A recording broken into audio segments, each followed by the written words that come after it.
This episode of Golden Kamuy is an ear-chopping good time.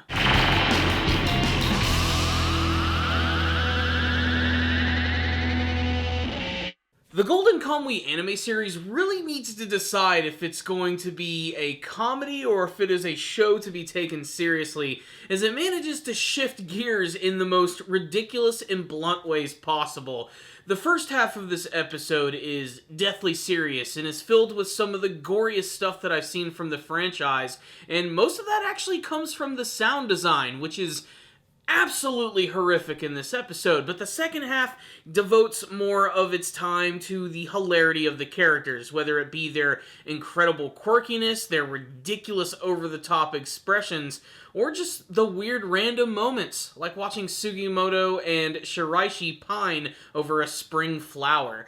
Basically, this was a crazy episode of Golden Kamuy, which also had some pretty big revelations at the end, so let's just talk about some of the best parts about this episode. The first half of the episode is all about Tanigaki desperately trying to escape from Ogata and Nikaido, and it basically turns into this big tense hunting session, and we really get to see a lot of great details here. I love the fact that when Ogata is actually hunting and he's about to take a shot with his gun, he puts some snow into his mouth. This way everything will get cold and you actually won't be able to see his breath.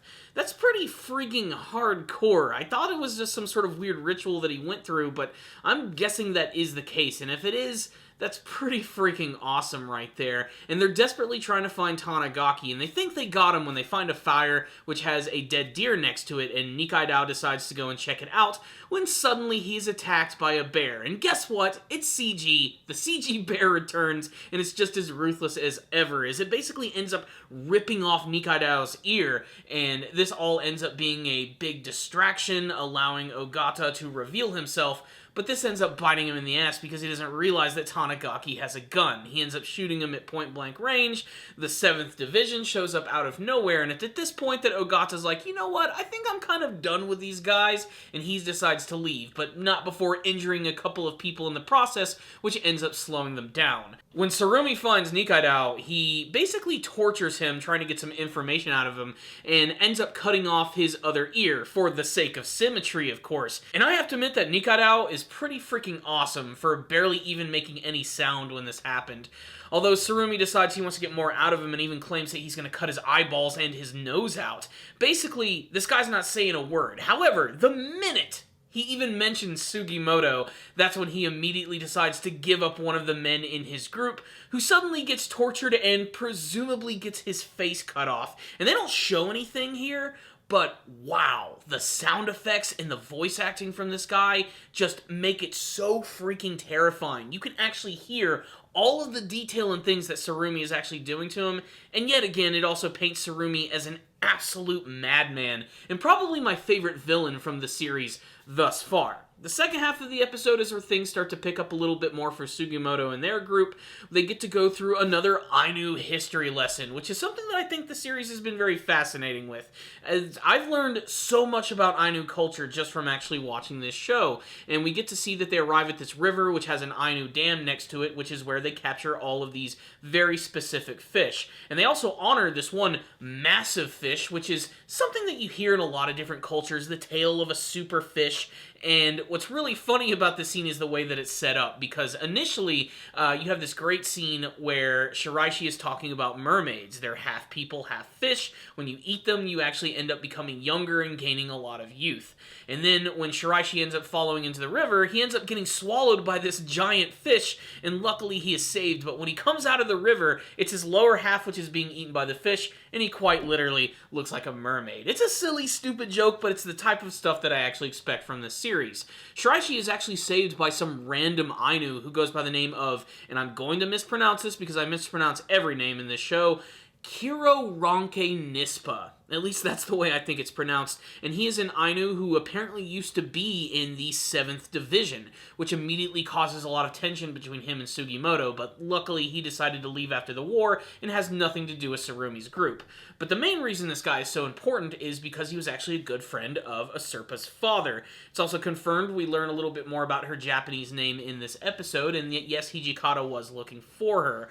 What's most interesting, however, is the big revelation that apparently this Noparabo, this guy who had all of the Ainu gold and tattooed all of these prisoners, is none other than a Serpa's father. That's right, the big twist is finally here, and it's something that she cannot believe. And honestly, I'm kind of with her. I don't know if I can fully believe this yet either. We're going to have to get some more answers, and apparently we're going to get them pretty soon, because the next arc of the series is going to involve Sugimoto and his group actually going to the Abashiri prison and trying to get some solid answers. So we're going to have a little bit of a prison break coming up, and I can't wait to see it go down. So, what's the rundown on this episode of Golden Kamuy? Just, man, such a contrast of scenes. The first half of the episode was just so tense and really, really well done. I especially loved Ogata, who, as far as I'm concerned, is probably one of the coolest characters from the series, as this guy has been through a lot of stuff, but still manages to keep his cool composure with his slick-back hair and his ridiculous over-the-top anime-styled appearance. I can't wait to see more from this guy and seeing what his ultimate goal is, but it's made very clear that there's a lot of different factions within the 7th Division, and they're all sort of doing their own thing and trying to come up with their own plans to get the gold. And really a lot of that was shown in this episode. But again, it was also a great demonstration of how utterly insane Tsurumi is. The scene where he's cutting off Nikaido's ear and then about to cut off his nose is just so disturbing, only to him be followed to just immediately kill this guy, like, right in front of him. It is just pure disturbing in the craziest way possible. Basically, little by little, Tsurumi's just going to end up having his very own group of freaks just like him.